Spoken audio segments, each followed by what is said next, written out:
Location, middle of Chapter 20 of Uncrowned. Ethan smiled as he watched Lyndon struggle with himself. As an underlord, the boy looked older than ever, but at that moment he looked as young as he really was.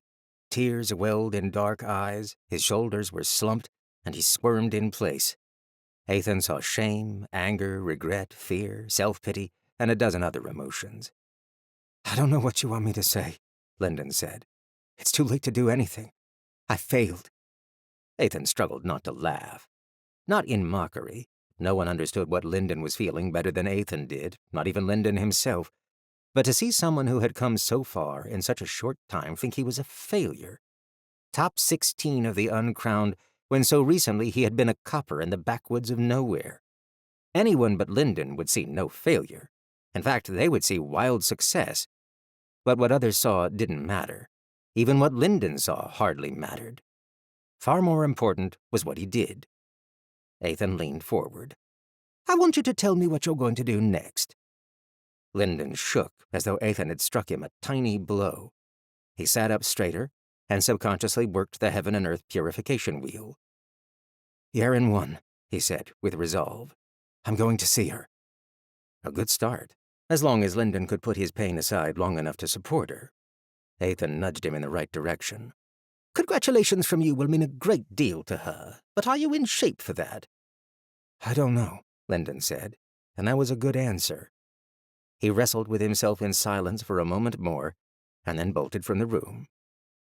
Alone, Ethan grinned. He had many plans left unfinished. There were still many ways this could all go wrong, but at the moment, he was happy.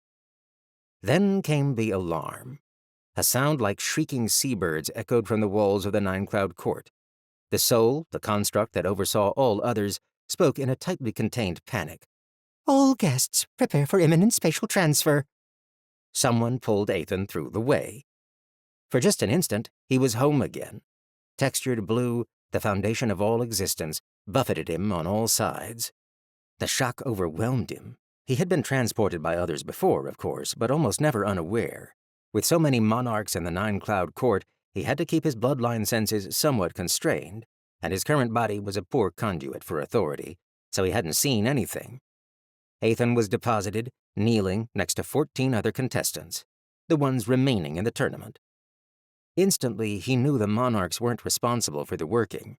Several had enough control over space, but to move so many people so precisely, so quickly, over such a short distance, with no warning and no spiritual signature, the Avidan were coming. Why? That question shook his whole being. Why would they interfere now? What had happened? Was this a recruitment? An investigation? A punishment for one of the monarchs? Had they found him? Old, ugly anger bubbled up from inside of him. Of course they would interfere now, when things had been going so well. They couldn't even follow his arrangements and keep everything running for a few more decades. The anger deepened when the Abidan revealed himself. "Children," the rat-like man with the beady eyes said, "I am Kieran of the Hounds." He continued talking, but Ethan only listened with half an ear. Machiel was responsible. Of course he was. They were here to recruit, and they were doing it with all the care and subtlety of a bull tumbling down a flight of stairs. Ethan had known Kieran once. Not well. There was nothing about Kieran to pique the interest of any judge, let alone the Reaper. But Ethan was aware of all hounds in training. He didn't keep those memories. A mortal brain couldn't contain everything he knew, but he remembered a distaste for Kieran, at the arrogant way the man did things, despite his relative insignificance. Then again, Ethan was the last person who should judge another for arrogance. Now that this didn't have anything to do with him, he was starting to calm down. The Abidan were here to recruit monarchs, and so they were interfering with the Uncrowned King tournament. That made enough sense, even if the sight of the white armor made him furious. Then Kieran extended his hand, palm up. "I give you the new grand prize of the tournament, a weapon of the gods." He brought out penance. "Remove restraints and release authority. Authorization 008, Osriel." Ethan could taste the words in his mouth. Whatever weapon Osmanthus made, he found it insufficient to bring order, too weak to bring peace, ineffective at fixing the world. He had never been able to use the power of a phoenix, so he had tried to repair his home with the tools of death. When one didn't work, he made another. Under his leadership, House Aurelius had been the best armed of all the great factions. Their strength only inspired their rivals to work harder, to improve their own strength, and to find other ways to strike at them. Even then, he had known he was trying to get out of a hole by digging deeper.